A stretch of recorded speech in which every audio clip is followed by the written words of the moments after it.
కాంగ్రెస్ ప్రభుత్వం కొత్త తరానికి తెరలేపుతున్నట్టు కనిపిస్తుంది.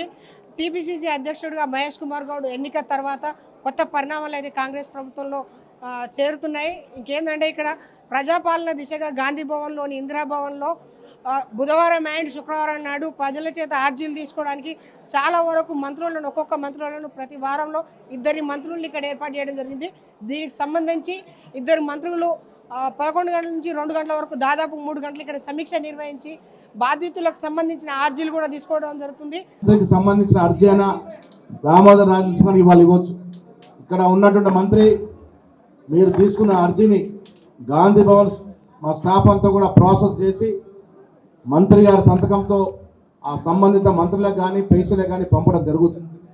వీలైనంత వరకు ఇక్కడ అర్జీలు పెట్టుకున్నటువంటి సామాన్య కాంగ్రెస్ కార్యకర్తలు సామాన్య ప్రజల యొక్క అర్జీలు ఉన్న అంశాలు పరిశీలించి ఈ సదవకాశాన్ని ఉపయోగించుకొని ఇది నిరంతర ప్రక్రియ. మళ్ళీ చెప్తా ఉన్నాను, ఇవాళ అయిపోతుంది రేపు అయిపోతుంది ఎగబడాలని ఉద్దేశం చేయకండి. నిరంతర ప్రక్రియ కాబట్టి రెగ్యులర్గా మంత్రివర్గులు ఇక్కడికి వస్తూ ఉంటారు, మీ అర్జీలు తీసుకుంటారు. జాగ్రత్తగా డిసిప్లిన్గా ముందుకు వచ్చి మీ అర్జీలు ఇవ్వాల్సిందిగా నేను కోరుతూ ఇప్పుడు గౌరవ మంత్రివర్యుల్ని మాట్లాడుతుందిగా కోరుతాం. జిల్లా అధ్యక్షులు రోహిత్ రెడ్డి గారు, తెలంగాణ కాంగ్రెస్ అధ్యక్షుడు మహేష్ కుమార్ గౌడ్ గారు, కాంగ్రెస్ సీనియర్ నాయకులు, పాత్రికేయ మిత్రులారా, ఇది ఒక అద్భుతమైన ఆలోచన. కానీ ఎరగని రీతిలో 9.5 సంవత్సరాల సుదీర్ఘ పోరాటం తర్వాత కాంగ్రెస్కు పట్టం కట్టి కాంగ్రెస్ మీద నమ్మకంతో ప్రజలు కాంగ్రెస్ గెలిపిస్తే ఈరోజు తిరిగి ప్రజలకు ఇచ్చిన వాగ్దానాలే కానీ వాళ్ళ అర్జీలే కానీ వాళ్ళ సమస్యలకు సంబంధించి ఓదార్పుతోటి ఓపికతోటి వినడము, పరిష్కరించే ప్రయత్నం చేయడము, ప్రతి వారము 2 సార్లు క్యాబినెట్ మంత్రులు గాంధీ భవన్కి ఖచ్చితంగా రావాలి అనే గొప్ప నిర్ణయము ముఖ్యమంత్రి గారు, పిసిసి అధ్యక్షులు నిర్ణయం తీసుకోవడము తెలంగాణ కాంగ్రెస్ కార్యకర్తలకు ప్రజలకు ఒక మనోధైర్యాన్ని ఆత్మవిశ్వాసాన్ని పెంచింది. మీరు ఇచ్చే అర్జీలో ఒక ఆరోగ్య శాఖకి సంబంధించి కాదు, ఏ శాఖకు సంబంధించిన అర్జీలైనా మేము స్వీకరిస్తాము. ఆ అర్జీల పైన అధ్యయనం చేస్తాము, పరిష్కరించే ప్రయత్నము చేస్తాము. అబద్ధాలు, మోసము, బురద జరగడం అనేది రాజకీయం కాదు. కాంగ్రెస్ పార్టీకి ఒక గొప్ప చరిత్ర ఉన్నది. ఎన్నో సేవలు అందించింది కాంగ్రెస్ పార్టీ, కాంగ్రెస్ ప్రభుత్వము.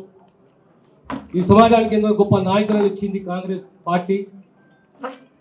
మళ్ళీ ఈ టర్మ్ మేము అదే స్థాయిలో ముఖ్యమంత్రి గారు రేవంత్ రెడ్డి గారి నాయకత్వంలో, కాంగ్రెస్ పార్టీ అధ్యక్షుడు మహేష్ కుమార్ గారి నాయకత్వంలో వారు దశానిర్దేశం చేస్తున్నారు.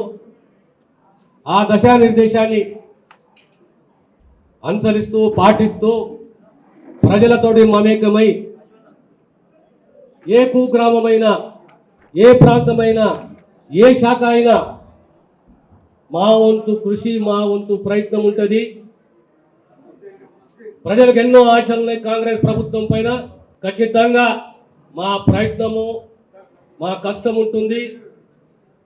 ఇది ఒక గొప్ప ఆలోచన. గాంధీ భవన్కు మంత్రులు రావడము, అర్జీలు తీసుకోవడము, ఓపికతోటి వినడము, ముఖ్యమంత్రి గారితో పంచుకోవడము, ఇద్దరు కలిసి నిర్ణయం తీసుకోవడము, ఇది గొప్ప నిర్ణయము. ఈ నిర్ణయాన్ని స్వాగతిస్తూ మీ ఆదేశానుసారము ఈ అర్జీలు, ఈ పరిష్కారాలు ఖచ్చితంగా మా వంతు బాధ్యతగా మేము సేవలు అందిస్తామని చెప్పి మరొక్కసారి తెలంగాణ ప్రజలకు, కాంగ్రెస్ కార్యకర్తలకు తెలియజేస్తూ మరొకసారి మా అధ్యక్షునికి హృదయపూర్వక ఇంత గొప్ప ఆలోచన కలిగినందుకు, ఈ ఆలోచనని అమలు చేయమని ముఖ్యమంత్రి గారు డైరెక్షన్ ఇచ్చినందుకు ముఖ్యమంత్రి గారికి, మహేష్ కుమార్ గౌడ్ గారికి నా హృదయపూర్వక అభినందనలు తెలియజేస్తున్నాను.